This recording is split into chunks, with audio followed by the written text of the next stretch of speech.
Alors, je vais vous montrer comment on monte une nouvelle tête Swimbait des Givaro. C'est une tête que vous pouvez adapter sur pas mal de leurres souples. Et là, en l'occurrence, je l'utilise vraiment beaucoup avec la tête Dexter. Donc là, j'ajuste simplement mon leurre éventuellement quand le besoin s'en fait sentir pour pouvoir le rentrer dans la tête du leurre.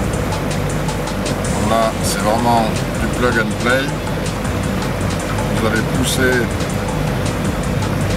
votre leurre sur la tête. Vous l'enfoncez bien jusqu'à la garde au maxi. Voilà.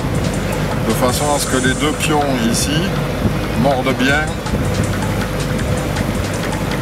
dans le plastique du leurre.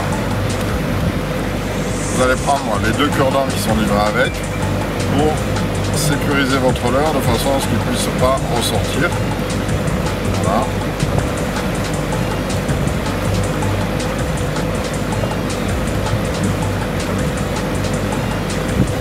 Voilà, vous faites bien dépasser le cure-dent.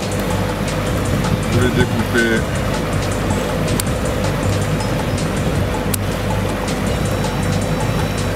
de chaque côté.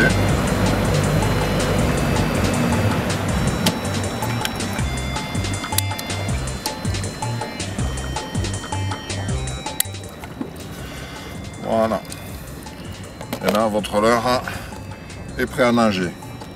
On va lui ajouter le stinger chaîné livré avec. Donc pourquoi chaîné? Parce qu'en fait, il va vraiment pouvoir s'adapter à la forme du leurre et surtout ne jamais le brider, puisque là on a quelque chose comme du 65 livres en résistance sur le câblage. Donc c'est vraiment gros et ça serait trop rigide si jamais on ne l'avait pas chaîné. Donc la petite astuce aussi sur la Givaro, c'est ce stinger chaîné. Votre bas de ligne, vous allez le monter en téléphérique, c'est-à-dire amovible et coulissant sur le leurre. C'est pour cela qu'on a mis un rolling en tête. Voilà, donc votre leurre en fait à la touche va permettre d'être éjecté de la gueule du brochet et en fait vous allez préserver votre leurre beaucoup plus longtemps puisqu'il va rester en dehors de la gueule. Autre avantage au ferrage, ça va vous permettre vraiment de pendant le combat de vraiment assurer vos ferrages, le leurre étant en dehors de la gueule, le poisson ne prend pas appui sur le leurre pour s'en dégager. Donc là vous prenez votre anneau brisé, c'est le meilleur des montages. Vous pouvez aussi rajouter à votre bas de ligne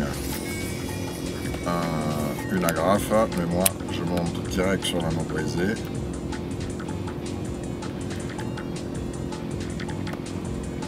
Voilà. Et là, votre montage est prêt à être utilisé. Donc on voit bien que ça va coulisser très facilement. Là, à l'arraché et au ferrage, on est en appui sur l'anneau brisé. Premier hameçon, on va le fixer à la gorge sur le côté.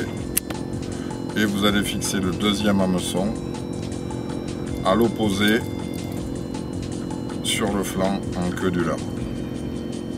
Voilà. Il n'y a plus qu'à.